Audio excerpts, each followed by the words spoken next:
রাসূলুল্লাহ সাল্লাল্লাহু আলাইহি ওয়াসাল্লাম বলেন, নাফরমান যখন কবরের প্রশ্নের জবাব দিতে পারবে না, তো আল্লাহ তাআলার পক্ষ থেকে ফেরেশতাদেরকে বলবে, আফরিশুহু মিনান নার ওয়ালবাসুহু মিনান নার ওয়াফতাহু লাহু বাবান ইলান নার। আমার বান্দার কবরের মধ্যে জাহান্নামের বিছানা বিছিয়ে দাও, জাহান্নামের পোশাক পরিয়ে দাও, জাহান্নাম বরাবর দরজা খুলে দাও। ফেরেশতারা এই তিনটা কাজ করে এই ফেরেশতারা সরে যাবে। আল্লাহর নবী সাল্লাল্লাহু আলাইহি সাল্লাম বলেন, কবর তখন তাকে একটা চাপ দিবে। এই চাপে এই ব্যক্তি ডান পাশের মাটি বাম দিকে, বাম দিকের মাটি ডান দিকে, এইভাবে আইসা চাপ মারবে। আল্লাহ রসুল বলে, ডান পাশের হাড্ডি পাঁজরের এই সাটনার হাড্ডি ভাঙ্গা বাম দিকে ঢুকে যাবে, বাম দিকের গুলো ডান দিকে। উদাহরণ দিয়ে বুঝাইছে নবী, হাত্তা তাখতালিফা আদলাউহু, এভাবে দুই আঙ্গুল যেমন একটা আরেকটার মধ্যে ঢুকে যায়, হাড্ডি পাঁজরের গুলো এইভাবে একটা আরেকটার সাথে ঢুকে যায়। আল্লাহ নবী সাল্লাল্লাহু আলাইহি সাল্লাম বলেন, ওয়া ইউকাইয়াদু লাহু মালাকুন আবকামু ওয়া আসাম্মু ওয়া আ'মা। তার কবরে এরপরে নাফরমানের কবরে একজন ফেরেশতা পাঠানো হবে। এই ফেরেশতা তিনটা গুণ, এই ফেরেশতা বোবা, এই ফেরেশতা বধির, এই ফেরেশতা অন্ধ। সে কথাও বলতে জানে না, কানেও শোনে না, চোখেও দেখে না। আল্লাহ রসুল বলেন, ফায়ুতরাবু লাহু বিমিথরাকাতিম মিন হাদিদ।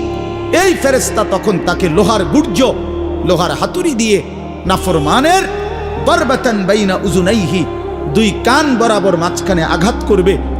এক একটা আঘাতে ফায়াসিহু সাইহাতান, নাফরমান এভাবে চিৎকার করবে, ইয়াসমাউহা মান ইয়ালিহি ইল্লা সাকালাইন, মানুষ এবং জিন ব্যতীত আল্লাহর কসম গোটা সৃষ্টি এই নাফরমানের আওয়াজ শুনতে পাবে, চিৎকার শুনতে। দোস্ত আমার, বন্ধু আমার, ছেলেরা আমার, জিন্দেগি বড় বেশি রঙিন মনে করছো তোমরা। 18,000 টাকার একটা মোবাইলের কাছে হেরে গেলাম মুসলমানের ছেলে।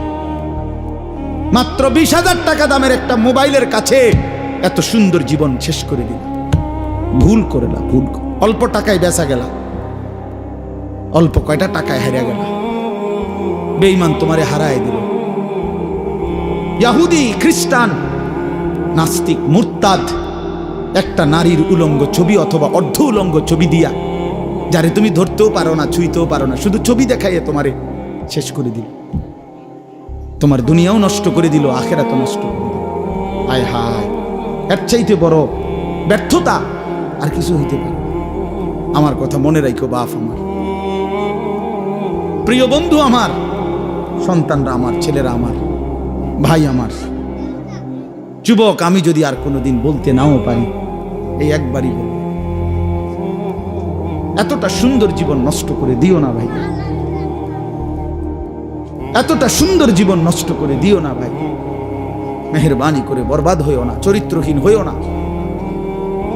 কোরআনুল কারীমের মধ্যে আছে, আল্লাহ তাআলা বলেন, নারীর সাথে অবৈধ সম্পর্ক স্থাপনকারী ব্যভিচারী, এই জিনাখোর, আল্লাহর কসম আল্লাহ বলছে, ইউদাআফ লাহুল আযাবু ইয়াউমাল কিয়ামা।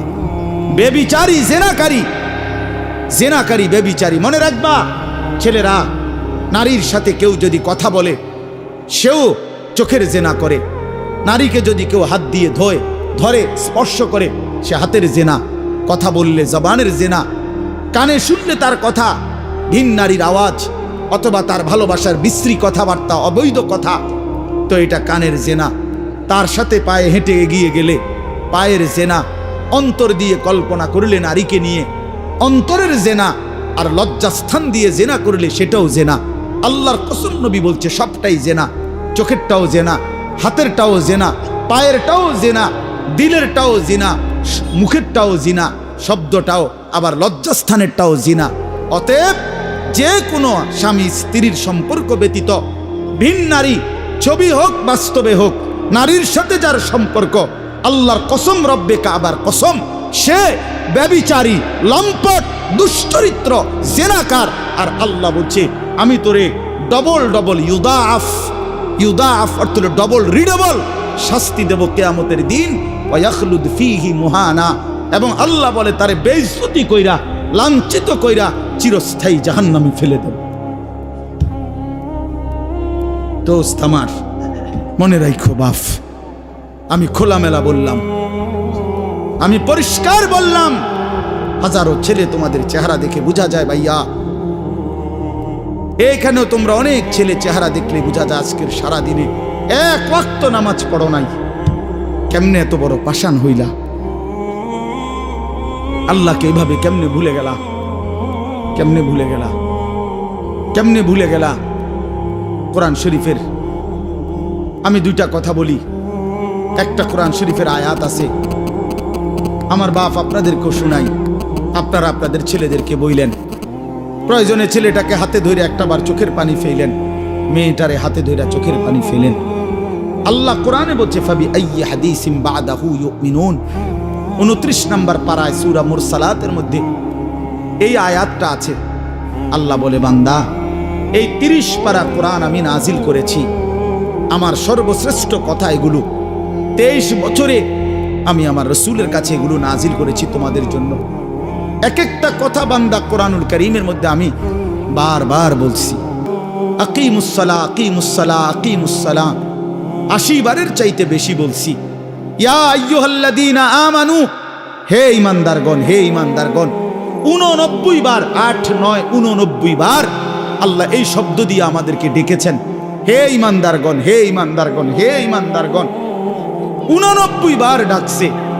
80 বারের চাইতে বেশি নামাজের কথা আল্লাহ বলছে, ইত্তাকুল্লাহ, ইত্তাকুল্লাহ, ইত্তাকুল্লাহ, ইত্তাকুল্লাহ।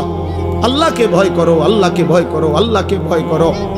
ওয়াইলুন ইয়াউমাইদিল লিল মুকাদ্দিবিন। সূরা মুরসালাতের একটা সূরাতে 10 বার, এক সূরার 50টা আয়াতের মধ্যে 10 আয়াতে এক কথা আল্লাহ 10 বার বলছে যে বান্দা, তোমরা যারা নাফরমান, মিথ্যাবাদী, সেদিন আখিরাতে তোমাদের জন্য জাহান্নাম, জাহান্নাম, জাহান্নাম, জাহান্নাম, জাহান্নাম 10 বার বলছে। তো আল্লাহ বলতে চাচ্ছে, বান্দা, এতবার বললাম, এতভাবে বললাম, এত বড় শ্রেষ্ঠ কোরআন নাজিল করলাম, তুমি বান্দা এবার আমারে বলো যে বান্দা আমি আর কতবার বললে, আর কেমনে বললে, আর কোন কিতাব নাজিল করিলে এক একটা কথা আর কতবার বললে তুমি আমারে মানতা? তুমি বলো, বলো মুসলমানের সন্তান, আর কতবার বললে তুমি নামাজ পড়তা? এই কথা যখন তোমার সামনে হাসরের ময়দানে ভাবে আল্লাহ জিজ্ঞেস করবে যে আর কতবার বললে বান্দা তুমি আমারে সেজদা করতা, কি জবাব দিবা বাপ? আর কতবার বললে তুমি সুদ ছাড়তা? 30 বছর মুসলমান সুদ খায়, 30 বছর টানা মুসলমান মিথ্যা বলে, 30 বছর মুসলমান প্রতিদিন ওজনে কম দেয়, এটা মুসলমান? 30 বছর ধরে মুসলমানের ঘরে প্রতিদিন রঙিন টেলিভিশনে নাচ গান নর্তকীর ছবি চলে, প্রতিদিন টেলিভিশন চলবে, এটা জিন্দেগি? এটাই জীবন? 60 বছর বয়স আপনি এখনো বিড়ি সিগারেট খাবেন, এটাই কথা ছিল? 60 বছর বয়স এখনো আপনি চা দোকানে টেলিভিশন দেখবেন, এই কি কথা ছিল চাচা? আহা, কবরে যাবেন কোন দিন? তাই মরণের কথা মনে পড়বে কোন দিন? যুবক ভাই বলো, 365 দিনে একটা বছর কোনোদিন ফজরের নামাজ পড়লা না, এ কেমন জিন্দিগি তোমার? তুমি আল্লাহরে এতটা ভোলা কেন ভুলে গেলা? এভাবে ছেড়ে দিলা কেন ভাই আমার? এই হলো একটা প্রশ্ন। আরেকটা প্রশ্ন হলো, লাকাদ মান্নাল্লাহু আলাল মুমিনিনা ইজ বাআসা ফীহিম রাসূলাম মিন আনফুসিহিম। আমার এটুকু কথা মনোযোগ দিয়ে শুনেন সবাই। নবী সাল্লাল্লাহু আলাইহি সাল্লামের ব্যাপারে আল্লাহ বলছে, বান্দা, হে আমার ইমানদার বান্দা, এই পৃথিবীর সমস্ত নিয়ামত আমি দিয়েছি সবার জন্য। আসমান, জমিন, চন্দ্র, সূর্য, আলো, বাতাস, রোদ, বৃষ্টি, হাসি, কান্না, আনন্দ, বেদনা, স্ত্রী, সন্তান, গাছ, ফল, ফুল, ক্ষেত, ফসল, টাকা পয়সা, জায়গা, জমি, এগুলো তো আমি সবাইকে দিছি। কিন্তু তোমরা ইমানদারগণ শুনো, আমি মহান আল্লাহ রাব্বুল আলামিন তোমাদের জন্য একজন আলাদা আমার সর্বশ্রেষ্ঠ রাসূল, কলিজার টুকরা, আমার সবচেয়ে প্রিয় মাহবুব, আমার বন্ধু, আমার আখিরি রাসূল নবী মুহাম্মদুর রাসূলুল্লাহ সাল্লাল্লাহু আলাইহি সাল্লাম, তাকে আমি তোমাদের জন্য দিয়েছি। এটা আমার সর্বশ্রেষ্ঠ নিয়ামত। বলেন আলহামদুলিল্লাহ, বলেন আলহামদুলিল্লাহ। তো আল্লাহ নবী সাল্লাল্লাহু আলাইহি সাল্লাম, আপনাদের কাছে এই কথাটা বলি, যুবক ভাই তোমাদের কাছেও বলি, হাসরের ময়দানে মনে রাখো ভাইয়া, নবী সাল্লাল্লাহু আলাইহি সাল্লাম উম্মতের আমলনামা দেখবে, উম্মতের আমলনামা দেখবে নবী। আর দেখা নবী সাল্লাল্লাহু আলাইহি ওয়াসাল্লাম উম্মতের এই আমলনামা হাতে নিয়ে যখন দেখবে পৃষ্ঠার পর পৃষ্ঠা ফজরের নামাজ নাই, 30 বছর মিথ্যা বলে, 30 বছর সুদের লেনদেন, 40 বছর হারামের ব্যবসা করছে, কোনো দিন 5 ওয়াক্ত নামাজ পড়ে নাই, স্ত্রী পর্দা করে নাই, ছেলেটা নামাজ পড়ে নাই, ঘরের মধ্যে অনবরত টেলিভিশন চলছে।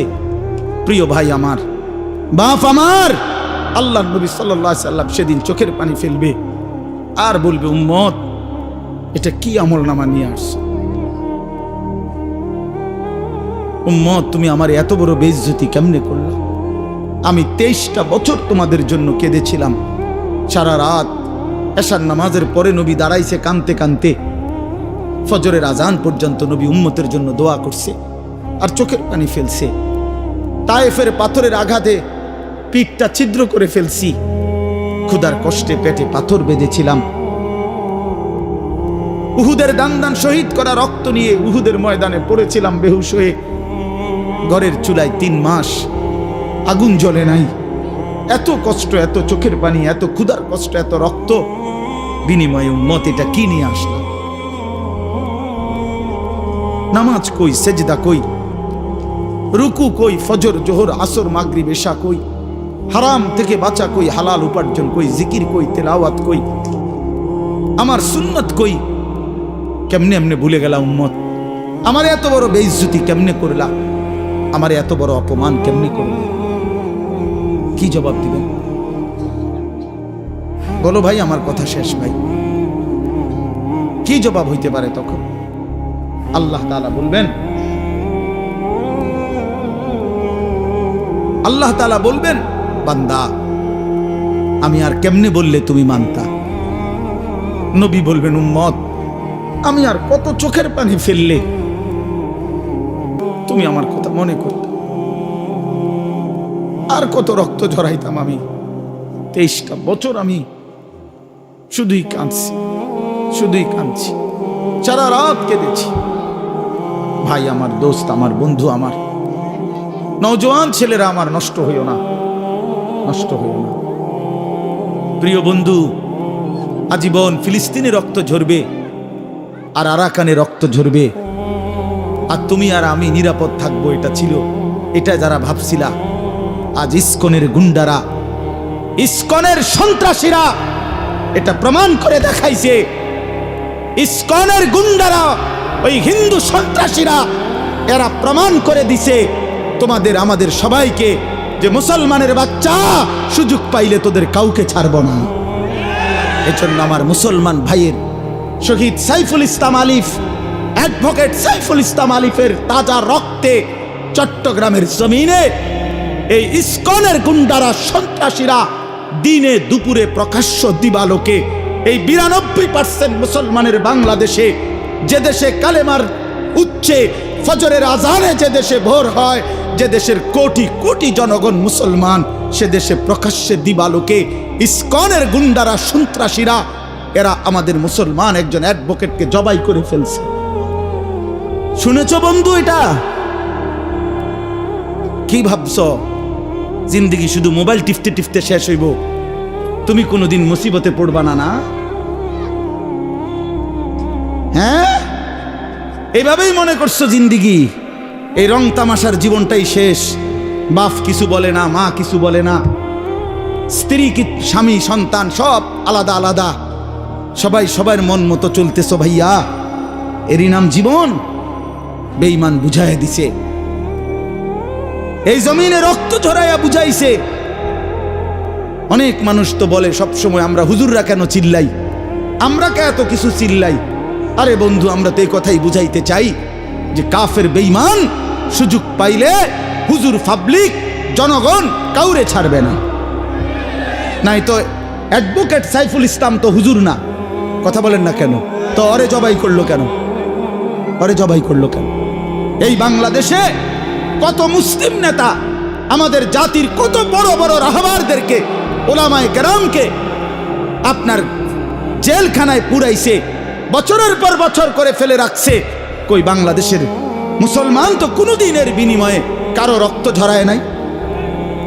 তাহলে ওই বেঈমানরা তাদের একজন কাফের, ওই চরিত্রহীন, তার নামে অসংখ্য নারী নির্যাতন, শিশু নির্যাতনের অসংখ্য অভিযোগ তার নামে, তারে বহু জায়গা থেকে বহিষ্কৃত করছে। এই চিন্ময় কৃষ্ণ দাস নামে একজন কাফের মুশরিক বেঈমান চরিত্রহীনের জন্য তারা মুসলমানের বাংলাদেশে চলচ্চিন্ত একজন মানুষকে জবাই করে ফেলছে। আজকে আবার পেঁয়াজের ধমক দেয়, পেঁয়াজ বন্ধ করে দিবে, আটা বন্ধ করে দিবে, আলু বন্ধ করে দিবে। ইন্ডিয়া থেকে আমাদেরকে ধমকায়, আমরা পেঁয়াজ বন্ধ করে দিবে। আলু তার আব্বার, পেঁয়াজ কি ইন্ডিয়ার আব্বার? কথা বলো না মিয়া। তাইলে কিসের ভয় দেখায়? 110 কোটি জনগণ তাদের। আরে মুসলমান তো 110 কোটিকে ভয় পায় না, 210 কোটিকে ভয় পায় না। আমাদের সংখ্যা হিসাব না, আমাদের শুধু একজন, আগেও একজন, এখনো একজন, আগামী তো আমাদের একজন, তিনি আল্লাহ। তিনি কে বলো যুবক?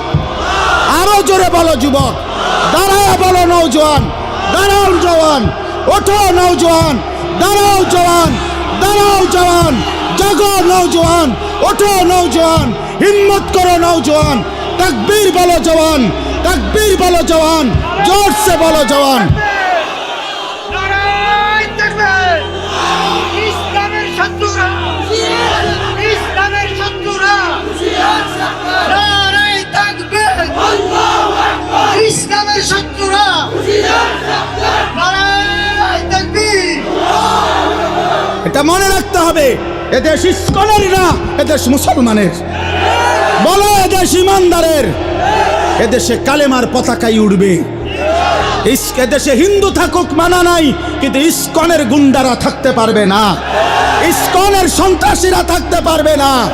তোমরা যুবক জাগবা তো ইনশাআল্লাহ, তোমরা হুঙ্কার ছাড়বা তো ইনশাআল্লাহ।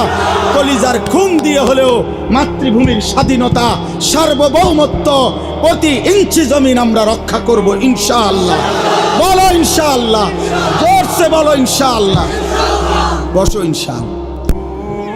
মুসলমানের সন্তান হারে না, ইমান মরে না, ইমান মরে না, ইমানদার মরে না। ইমানদার শহীদ হয়, আর শহীদ মরে না, শহীদ বেঁচেই থাকে। শহীদ কি থাকে বলেন না? বেঁচেই থাকে, বেঁচেই থাকে। আমি তোমাদের সমস্ত যুবককে হাত জোর করে অনুরোধ করলাম, দোস্ত আমার, তোমরা আল্লাহর নাফরমানি ছেড়ে দাও, মোবাইলের আসক্তি ছেড়ে দাও, নারীর লোভ ছেড়ে দাও। বন্ধু, আমি যদি পারতাম তোমাদের প্রতিটা যুবককে বুকে জড়াইয়া বলতাম, আমার যদি সুযোগ হইতো তো আমি চোখের পানি ফেলে বলতাম। কেমনে বললে বুঝতা তোমরা? কেমনে বললে বুঝতা? কারো প্রতি কোনো হিংসা বিদ্বেষের কোনো দরকার নাই দোস্ত। ধাক্কা ধাক্কি ঠেলাঠেলি করার সময় নাই। দিন বাঁচানো, ইমান বাঁচানো, ইসলাম বাঁচানো। আগামী জেনারেশন, আমার 3 বছরের বাচ্চা আছে, অনেকের ঘরে 2 বছরের বাচ্চা আছে, কোলের বাচ্চা আছে। আমাদের চেষ্টা করা উচিত আগামীর জমিনটা, আমাদের স্ত্রী সন্তান, আগামী প্রজন্মও যেন ইসলাম নিয়ে বাঁচতে পারে, ইমান নিয়ে বাঁচতে পারে। এটাই হবে সাধনা। আমাদের সন্তান, আমাদের প্রজন্ম যেন আজানের শব্দে বাঁচতে পারে। এই জন্য এই জমিন যদি আমরা নিরাপদ না রাখি, আমরা যদি আল্লাহকে সেজদা না করি, আল্লাহর নাফরমানি করি, প্রায় আমার বন্ধু, আমার বাপ, আমাদের উপরে আযাব আসে, আমাদের উপরে আযাব আসে। আল্লাহ বলছে, বান্দা, দুনিয়ায় ডুবে থাকার শাস্তি আমি বুঝাবো। কাল্লা সাউফা তা'লামুন, সুম্মা কাল্লা সাউফা তা'লামুন। কবরেও বুঝাবো, জাহান্নামেও বুঝাবো। কাল্লা লাউ তা'লামুনা ইলমাল ইয়াকিন লাতারাবুন্নাল জাহিম সুম্মা লাতারাবুন্নাহা আইনাল ইয়াকিন। আল্লাহ বলেন, বান্দা, আজকে যদি কোরআন পড়ে, হাদিস পড়ে, ওলামায়ে কেরামের কথা শুনে, না দেখেই যদি কবর, হাসর, মিজান, ফুলসিরাত, আখিরাত বিশ্বাস করতা, ভালো হতো, ভালো হইতো বান্দা। আজকে বিশ্বাস করলে, বুঝে নিলে, আমল করতে পারতা। তো নয়তো লাতারাবুন্নাল জাহিম, একদিন সচক্ষে হাসরের ময়দানে জাহান্নাম দেখবা, সব বুঝবা। সুম্মা লাতারাবুন্নাহা আইনাল ইয়াকিন, চোখে দেখে বিশ্বাস হবে, কিন্তু সেদিন আর লাভ হবে না। সেদিন আর কি হবে না ভাইয়া? লাভ। সুম্মা লাতুসআলুন্না ইয়াওমাইদিন আনিন নাঈম। আল্লাহ বলেন, আমি কিন্তু সেদিন হাসরের ময়দানে নিয়ে বান্দা